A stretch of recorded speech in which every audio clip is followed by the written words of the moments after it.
এটা নিশ্চিতভাবেই এখন বলছি যে আমি নির্বাচন করব। কবে নাগাদ পদত্যাগ করবো এটা আপনারা জানেন যে সরকারের উচ্চ পর্যায়ের সাথে সিদ্ধান্তের উপরে অনেক কিছু ডিপেন্ড করছে, আলোচনা করে সেই বিষয়ে দ্রুতই আপনাদেরকে জানাবো। জুলাই সনদে অনেক কথা হচ্ছে, এটা কোন প্রক্রিয়ায় বাস্তবায়ন হবে? এই বিষয়ে এখনো যেহেতু কোনো সিদ্ধান্ত আসেনি, আপনারা জানেন যে সরকার রাজনৈতিক দলগুলোকে আলোচনা করার জন্য সময় দিয়েছে এবং সরকার রাজনৈতিক দলগুলো থেকে ফিডব্যাক পাওয়ার পর চূড়ান্ত সিদ্ধান্ত নেবে। সিদ্ধান্ত নেওয়ার পরে বলা যাবে, এখনই কিছু বলা যাচ্ছে না।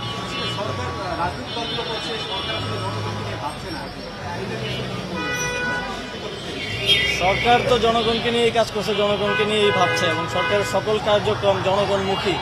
এবং এই সরকারের যেই তিনটা কাজ ছিল, সংস্কার, বিচার এবং গণতান্ত্রিক রূপান্তর, আপনারা দেখছেন যে তিনটা কাজই সমানভাবে এগিয়ে চলছে।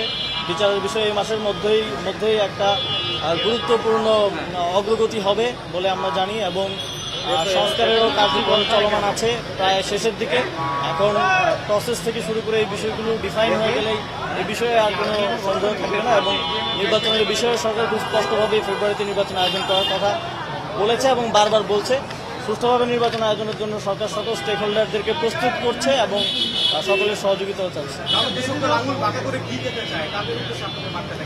এখন আমি রাজনৈতিক বিষয়ে কোনো মন্তব্য করতে চাই না, যেহেতু সরকারের অংশ আছে এই বিষয়ে পরে কথা বলতে চাই।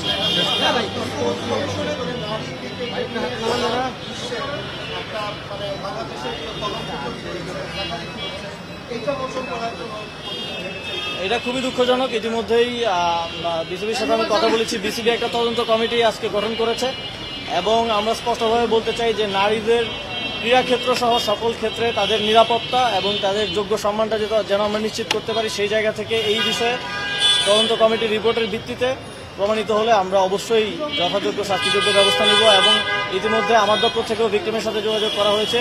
যদি তিনি কোনো আইনি পদক্ষেপ নিতে চান সেক্ষেত্রেও সরকার সর্বোচ্চ সহযোগিতা করবে।